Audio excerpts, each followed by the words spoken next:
All right, we are pleased on this special VirginiaPreps.com Zoomcast, also available on our YouTube channel and heard on Priority Auto Sports Radio 94.1 across Tidewater. Matt Hatfield here with you with a special guest.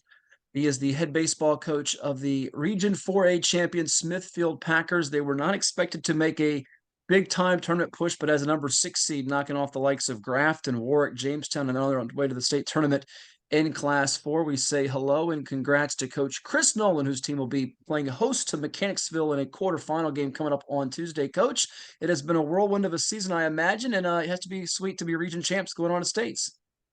Well, first off, thank you. We appreciate it on behalf of the team and the players. It is absolutely an amazing feeling. I want to congratulate the players through the ups and downs. They never wavered. They kept fighting hard, just kept coming back. Our district is, like a lot of them around here, one of the toughest. And the best thing about it, when you're playing one-run games every day of the week, when you get to tournament baseball, you're pretty much tournament tested, and they've just been able to hang in there this week and do great things. If I'm looking at it right, Coach, and we'll go through your key contributors as well as your background here in just a bit. I think you started out the season 5-0 with wins over War Hill, Kirchland, Bruton, Tab, and New Kent. And then it looked like you proceeded to lose 5 of your next 6. Actually, were under 500 at the midway point or later.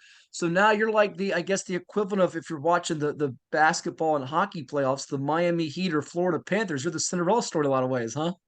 Yes, absolutely. It was an up and down season. There were a couple things that, contributed to that we had to work out as a team.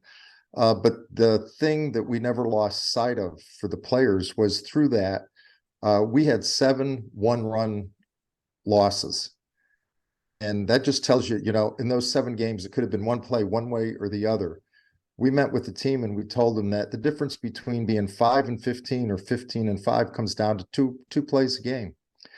And the other thing is 5 of those losses were to region champs, New Kent, Poquoson, and then of course one was to the region runner-up. James, New Kent, Poquoson, and then to Jamestown, who was in the finals. So, you're playing tough teams every day that just get you ready to keep going. But our players persevered. They never gave up. We just kept working it out, and they've been able to turn it around.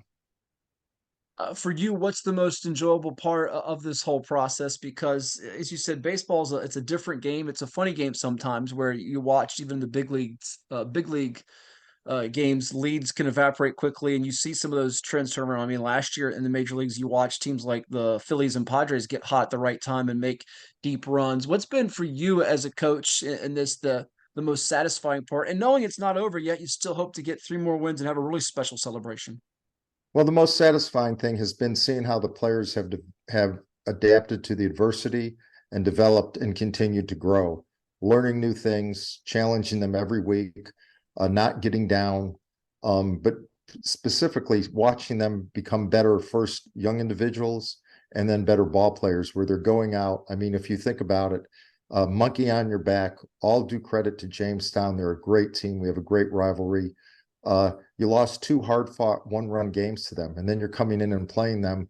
And, it's like, do you have money to lose or do you even have a chance? And our guys just never, ever look down. They learn from it. Watching them grow and develop this year, that's been the most satisfying thing. As a coach, you're just a teacher trying to teach them the finer points of the game and the strategy behind it.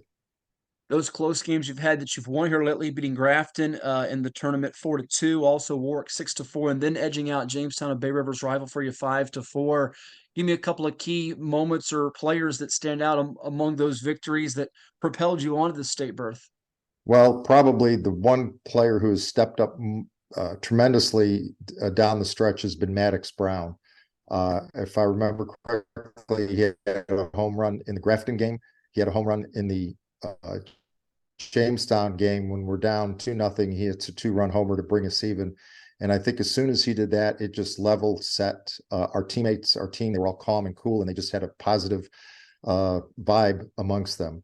Our pitching has been outstanding. That's what's kept us in every game. I can't say enough about our pitchers, James Fitchett, Maddox Brown, Ty Hedgepath.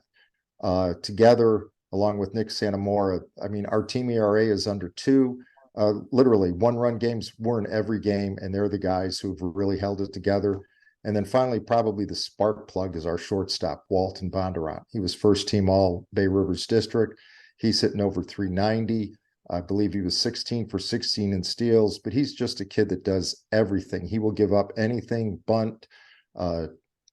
He's just got that it factor, and he's kind of like our spark plug that gets things going. You have to have those unsung heroes like that one there, coach, to make a tournament run, right? Because you know who your headliners are. I think going into the season, you mentioned about Fitchett and Santamoro and some others. You sort of probably had an idea who your leaders would be, or your, front of the rotation guys, if you will. Also, your couple of main hitters, cleanup hitter, top of the order hitter. But to have someone like that, especially come tournament time, that you get a sense that players that kind of it rubs off on them what he does. Absolutely. They feed from it. When they see, even when something goes bad, you make an error and he says, "Hey, I got the next one." Then when the next guy, they're not getting on each other, they're picking up each other. But then they make that, the Jamestown game was a perfect example. They had guys twice on, uh, one out, and he turns two double plays on two very hard plays. It just picks the whole team up. It's the guy that just straps you on your back and says, "We're going to do this together." He doesn't look for the limelight, but he doesn't shy away from the most toughest moment on the field. He'll just go after it and make something happen.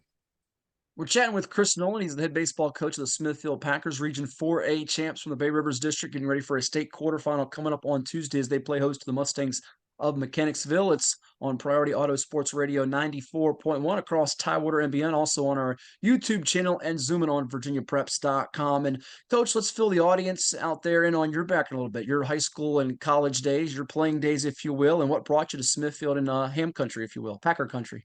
Well, ham country is a good reason to call it. We moved to Smithfield. I'm semi-retired. I coached up in Northern Virginia for the better part of 15 years. And my son and his young bride live in Smithfield. She actually works for Smithfield. He's in law enforcement in the area. And as we were semi-retiring, we were looking for somewhere to go. And it just all worked itself out. We moved to Smithfield. Kind of on a whim. I met with the previous principal and AD, and they offered me the job. And it's just been a blessing in disguise. It's just a wonderful community, a wonderful group of parents and players. The school administration is behind us, the county schools and the county are. So we've really enjoyed it. Just, moved in and just fit right in with the community. It feels like we've lived here a long time, but mainly it was my son. And it helps tell you a little bit maybe how old I am. They had their first grandbaby, so we have a grandchild now that actually comes out to our games, which is a lot of fun to have there.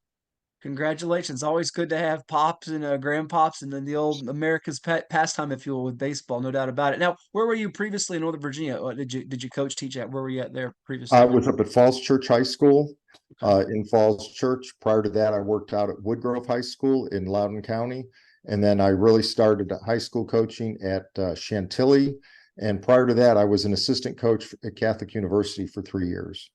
I really enjoyed the time at Catholic and probably would have stayed there, except it was just a long distance from my house and I had another full-time job working, and it just got to be hard. So I started to look for something closer, and then it just was a sequence of events that took me from one school to the next over a period of 4 or 5 years, moving up in the coaching ranks, helping out players I've worked with.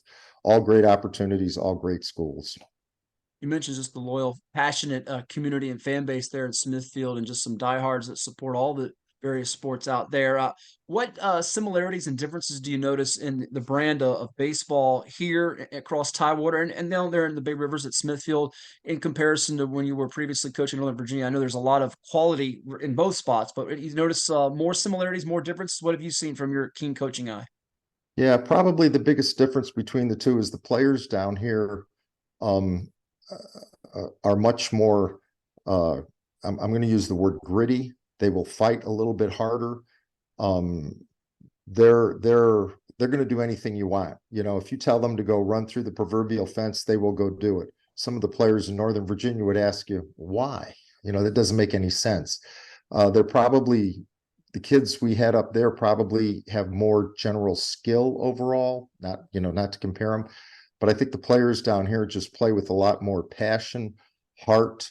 It's their neighbors that they've grown up with, their boyhood friends, and they kind of have a bond that they're looking to do to make something happen. Our team was a perfect example. When I took it over a couple of years ago, the younger guys just got together and they said, we're going to do whatever it takes to turn this program around. They said, would you tell us? And I said, I'll put out a roadmap. But at the end of the day, I'm not between the lines when we play. You guys have to decide to buy into it.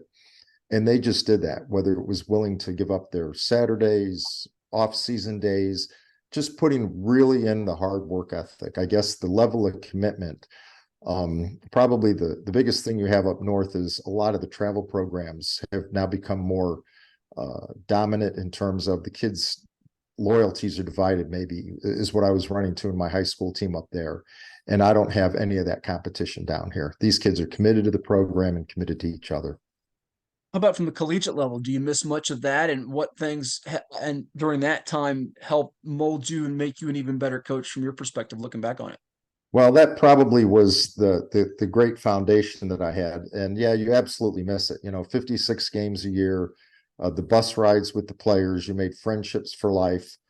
But what really helped me is I made friendships with other coaches. So I feel like I have a contact list of college coaches now that have moved up through the ranks and are now head coaches at major universities, that if I have a question about, maybe I'm not getting through, or I can't get this guy to hit an inside pitch and I forgot what it is, I can text or call one of them and they're going to sit down with me and work immediately. They may call me. I run into them at all the coaches meetings, the national meetings. So it's that pipeline. And then the second benefit of that is because they're always looking for good players. So if we happen to have one, or if I happen to know one, so I might get a text from one of those coaches and said, hey, we've heard about this kid at Smithfield, at Cox, at, Western Branch, at a school up north. You can give them feedback and they're going to take it honestly. So, but the biggest thing for me is it's a tremendous resource that if we're doing something and I'm struggling or I need more information, I go to them. And, when those are big time college coaches, a couple of them are coaching in the College World Series this weekend. There's some real credibility there. And, the kids may look at you and say, hey, I didn't come up with this. I got it from this guy. I mean, they're just a lot smarter than me. Well, very humble you are. I want to finish up with you last two and appreciate your time doing this with us. Chris Nolan, the head baseball coach of the Smithfield Packers, Region 4A champs, getting ready for a state playoff matchup coming up on Tuesday. You have a lot of, if I'm looking at your roster right, a lot of juniors, it feels like, that class of 2024. But do you have some hopefuls for the next level, whether in the senior class or beyond that? Do you can see playing college baseball, be it Division 1, 2, or 3 in your eyes? I think we have a couple of juniors who definitely should be looking at it. And then with the sophomores, the Walton Bondurant absolutely he's the it package. We got a couple other sophomores, Kelson Soden, that if they tier out and grow as they are, they have the tools right now that they should be seriously looking at it. And we have a couple of freshmen who actually have come into the program that have the tools. They just need the maturity and the development and the level to get there. So I think we're well. We have a good foundation looking forward for the next couple of years to build on. As you know, in high school sports, it's 1 year up, 1 year down, and so much of it is pitching dependent.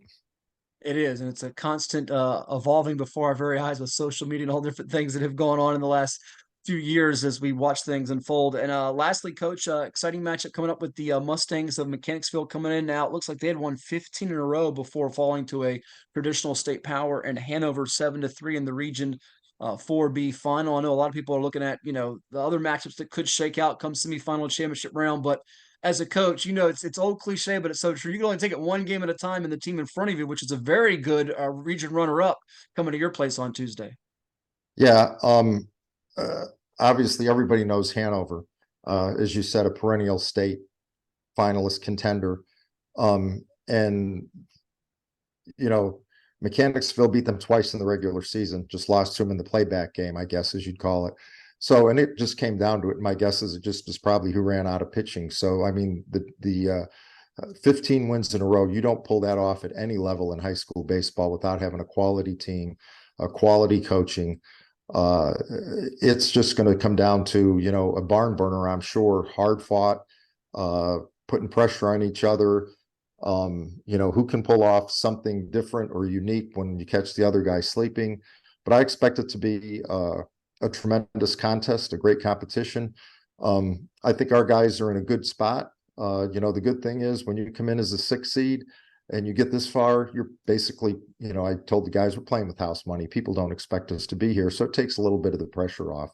But I really respect Mechanicsville and what they've got and their program and their coaches. And they've got some great players. So I just expect it to be an outstanding contest on Tuesday. Should be a lot of fun out there at Smithfield. Go out and support the Packers, whether you are a Smithfield grad or not, as they play host to Mechanicsville with that game coming up on Tuesday. We wish you all the best, Coach, and make sure you tell my pal Pat Doolin, the AD out there, get ready for some championship ceremonies, because I see not just the baseball and the softball program, but the boys and girls soccer programs. A lot of championship potential coming up there at SHS. I will pass that on, and Pat gets a lot of the credit for the foundation and the backing he gives to all the coaches. He's a tremendous individual and an outstanding AD. Well, hey, Chris, thank you so much for the time. All the best, Coach, to you and the Packers, and we'll keep in touch. Thank you very much. Have a good evening. That is Coach Chris Nolan, the Smithfield Packers, our guest here on our VirginiaPreps.com Zoomcast, also available on the YouTube channel and heard across Hampton Roads and beyond in the Commonwealth of Virginia on Priority Auto Sports Radio 94.1.